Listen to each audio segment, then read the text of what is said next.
Chers amis youtubeurs, bonjour et bienvenue sur ma chaîne. Aujourd'hui, je vous propose une petite présentation d'un fusil Lee Enfield, donc Mark I. Alors présentation qui me semble pouvoir être intéressante dans la mesure où c'est une arme que nous voyons de moins en moins, voire très peu en stand, contrairement donc à son petit frère qui lui sera plutôt le Lee Enfield Mark IV. Alors il s'agit ici d'un modèle de fabrication BSA britannique daté de 1906, donc une pré-série réglementaire. Alors j'ai choisi ce modèle-là dans la mesure où c'est un modèle qui est très intéressant, puisque c'est un des rares modèles qui est sorti neuf de stock. Alors en effet, comment cela peut être possible? Tout simplement que c'est une arme qui était fabriquée, donc je vous le répète, en 1906, mais une arme qui n'avait, jusqu'avant que je la possède, jamais tiré. C'était une arme qui était affectée à aux troupes d'apparat, donc de l'armée britannique, l'armée anglaise. Donc troupe d'apparat, ça veut dire que c'était une arme tout simplement qui servait à faire joli, à se balader avec, mais une arme qui revenait après les cérémonies et après les défilés d'apparat à l'armurerie. Donc c'est une arme qui a été entretenue jusque dans les années 1957. Tous les poinçons d'entretien et de vérification sont présents sur l'arme de 1906 à 1957. Autre particularité intéressante, étant donné que c'est une arme neuve, donc mécanique état neuf, nous avons donc un canon qui n'a jamais tiré, sur lequel nous pouvons juger toutes les qualités de départ d'une telle arme.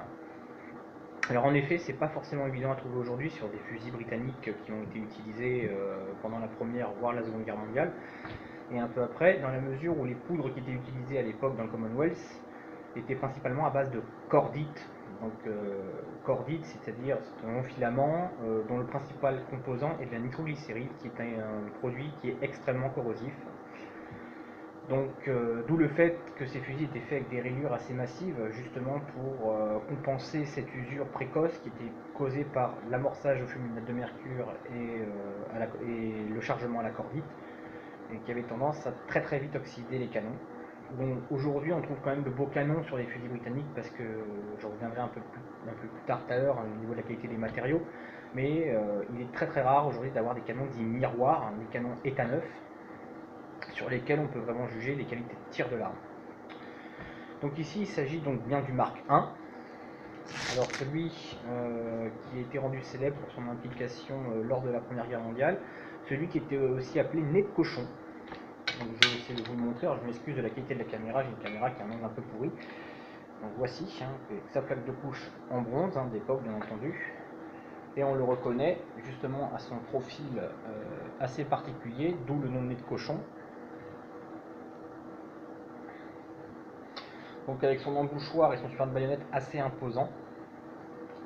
Alors esthétiquement c'est un fusil qui ne plaît pas beaucoup, moi j'aime beaucoup, je le trouve très beau. Après c'est les goûts et les couleurs de certains. Donc on peut voir qu'il s'agit bien entendu du premier boîtier, c'est pas le boîtier du Mark IV qui est un peu plus géométrique, avec une large anse guide pour permettre le chargement par barrette.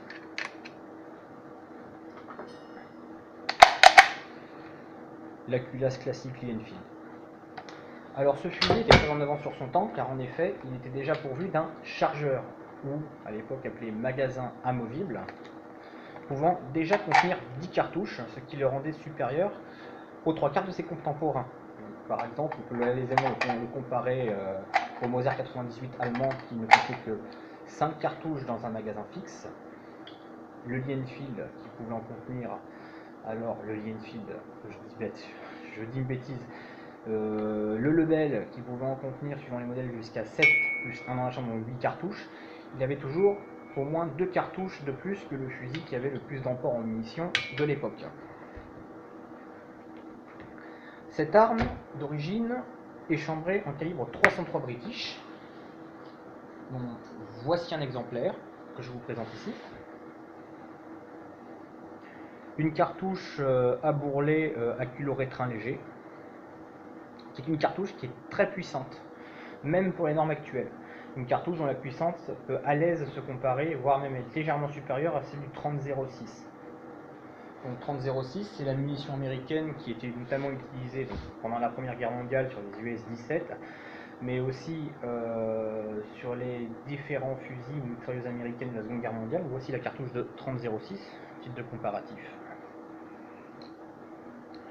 Donc même si la cartouche de 30-06 semble un petit peu plus massive, il n'en demeure pas moins que cette cartouche est extrêmement puissante et permet des tirs d'arrêt à très longue distance. Donc c'est des fusils qui ont une portée effective de 800 mètres, 1000 mètres sniperisés, c'est-à-dire montés avec une lunette. Donc c'est une arme qui est vraiment conçue à l'anglaise, hein, ça il n'y a pas de problème. Donc on reconnaît un petit peu cette science du tir, parce que les Anglais c'est quand même si la, comment dirais-je, la réglementation sur les armes est draconienne en Angleterre, c'est quand même un produit où le tir est profondément ancré, c'est vraiment une discipline, j'ai envie de dire quasiment nationale. C'est là qu'on va trouver les plus beaux centres de tir, comme le centre de tir de Bisley, de Creedmoor, que dis-je. Donc beaucoup de centres nationaux, la notoriété internationale, de centres de tir, excusez-moi, j'ai un peu de mal aujourd'hui, donc à notoriété internationale. Donc les Lee Enfield se démarquent pas par forcément leur grande solidité, parce que ça reste des fusils qui ont une certaine fragilité, mais par leur très grande précision, car ce sont des armes qui sont extrêmement précises. Je le répète, extrêmement précises aussi à longue distance. Alors je viens de vous dire que ce fusil n'était pas forcément plus apprécié que ça dans le stand de tir, dans la mesure où on préférera généralement le numéro 4. Alors le numéro 4, savoir, est de moins bonne facture que le numéro 1. Les aciers sont moins bons, prennent plus de jeu, ils rouillent plus vite, les finitions, le jeu entre pièces, le chambrage sont généralement moins bons. Ce qui va vraiment être particulier au numéro 1, déjà, c'est la qualité des matériaux utilisés. Donc, on est sur des aciers qui, pour l'époque, sont déjà des qualités supérieures. Donc ça, c'est intéressant à savoir, puisqu'il faut savoir qu'à l'époque, en Angleterre, donc crise économique, crise du charbon, consommation de matériaux carbonés, de charbon notamment, importante dans les usines, les aciéries et les armureries. On classait donc les aciers par catégorie bien précise, donc de l'acier acier fer renforcé qu'on appelait, aux aciers normaux, aux aciers de qualité supérieure.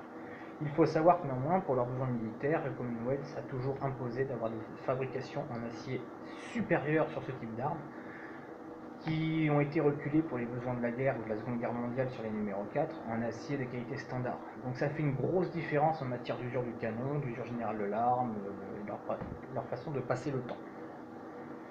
Ici, j'ai une crosse qui est en hêtre blanc. Donc dans les premières séries, on n'était pas encore sur du noyer, mais du hêtre blanc. En excellente forme pour ce fusil, puis je vous rappelle que c'est utilisé d'un fusil d'apparat, mais qui est néanmoins plus fragile que les crosses qui ont été utilisées en série à partir des années 1909-10 et pendant la Première Guerre mondiale, qui étaient principalement des crosses en noyer. Donc crosse un petit peu plus fragile, mais néanmoins crosse assez rare sur ce type de modèle, qui était conservé en apparat par rapport à la clarté du bois qui flash en plus, permettait une arme qui était un petit peu plus adaptée à l'apparat. Donc qualité de tir, sur une prochaine vidéo prévue, hein, bien sûr, j'envisage de tourner des essais de tir en direct. Après, éventuellement je vous demande de me croire sur parole, c'est du 9-10 à 100 mètres sans aucun problème. Alors différence par rapport au numéro 4 qui est surtout utilisé dans nos stands aujourd'hui, ça va être le système de visée aux guidons. Sur le numéro 4, vous n'êtes pas sans savoir, pour ceux qui le connaissent un petit peu bien sûr, qu'il s'agit d'un œilleton. Il s'agit d'un œilleton, d'un dioptre, et non pas d'une hausse sur planchette, ce qui n'est pas le cas sur le Lee Enfield Mark I, qui lui bénéficie encore d'une hausse sur planchette, un peu type Moser, que voici. Nous remarquerons aussi néanmoins le souci de la finition, donc elle est graduée de 200 à 2000 mètres. Et elle contient également une petite molette de réglage qui permet d'avoir un réglage plus fin que si on le règle sur le bouton. Une molette qui se situe ici, qui permet d'avoir un réglage plus fin. Donc on en a en moins sur une hausse très bien usinée, très bien dosée. Je vous montre le guidon, relativement fin, dont la hauteur est parfaitement adaptée aux capacités de tir de l'arme. C'est une arme qu'on a très bien à l'œil. Et en définitive, quand on le connaît bien et qu'on le maîtrise bien, donc après quelques centaines de cartouches, on réalise vite qu'on tire aussi bien, voire même mieux avec un numéro 1 qu'avec un numéro 4. Alors contrairement à beaucoup de discours, donc je vais parler personnellement un peu en tant qu'utilisateur, c'est une arme que je vais utiliser principalement avec de la cartouche rechargée ou de la PV partisan. Beaucoup reprochent la tendance à cette arme de s'échauffer. Donc de s'échauffer, c'est-à-dire de vite avoir des tirs qui dérivent au fil des cartouches entiers. Bon, comme toute arme, il y a forcément une petite dégradation du tir, mais en définitive, on réalisera que ce n'est pas méchant comparé à d'autres standards, même modernes. Et enfin, je dirais un petit comparatif rapide. Petit comparatif par rapport justement à des carbines modernes, parce que c'est ça que je voulais mettre un peu en avant. Ben, c'est qu'en fait, niveau précision, la qualité de cette arme en matière de tir n'a rien à envier à une carabine moderne. D'où la preuve de la qualité de l'ajustement des pièces et la qualité surtout de la canonnerie qui est vraiment exceptionnelle. Donc on est quand même sur une arme qui a 110 ans, date de 1906, il a 111 ans, pardon. Et on a un canon qui est miroir. Je vais essayer de vous le montrer vite fait, pour que vous puissiez en juger vous-même la qualité.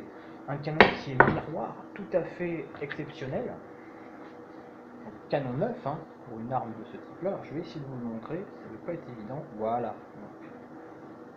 Donc une canonnerie, je vous assure, je vous le certifie, qui est d'origine de l'arme, même numéro. Et qui me démontre que dans le cas d'une arme neuve qui n'a pas subi les outrages du temps ou la corrosion due aux cartouches d'époque, a vraiment une précision largement comparable à une arme moderne.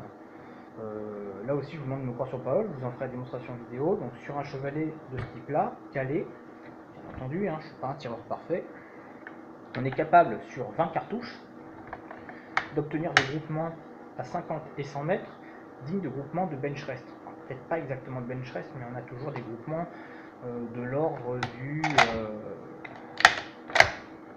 10-20 mm au niveau du groupement recherché, ce qui est quand même pour une arme de guerre à 110 ans tout à fait extraordinaire. Donc cas particulier pour ce fusil, puisqu'il bien sûr il joue d'un canon neuf qui a toujours tiré des ogives donc bronze, plomb, donc des ogives qui ont une capacité d'usure beaucoup moins importante, la corrosion de la cartouche en moins, mais que des ogives d'époque qui étaient chemisées. Alors ici j'en ai une pour vous montrer qui était chemisée fer blanc ou acier, qui elle aussi avait tendance à pas mal attaquer les armes. Voilà, donc c'est une arme que je vous recommande déjà parce qu'elle est atypique dans les stands, qui est de qualité de tir assez exceptionnelle. J'oubliais aussi une détente qui est à bossette, hein, 1 kg 1 kg 2 au départ, détente à bossette, donc très intéressant pour la maîtrise du tir. Arme fiable, arme précise, de bonne facture. Donc voilà, pour répondre à votre question, oui, c'est une arme que je vous conseille. C'est une arme, si vous avez la chance de trouver dans une bourse aux armes, que vous trouvez aux alentours des 600-700 euros. Pour des modèles exceptionnels comme ça, on peut monter jusqu'à 1700-1800 euros. C'est un modèle ici, je vous le cache pas, je l'ai payé 1500 euros. Avec les papiers, la totale d'histoire de l'arme, qui est un modèle quand même qui a été fait en 50 exemplaires et qui aujourd'hui est toujours certifié neuf, jamais tiré. Voilà, donc c'est une petite présentation rapide du Enfield Mark I, et sur ce je vous dis à bientôt les amis.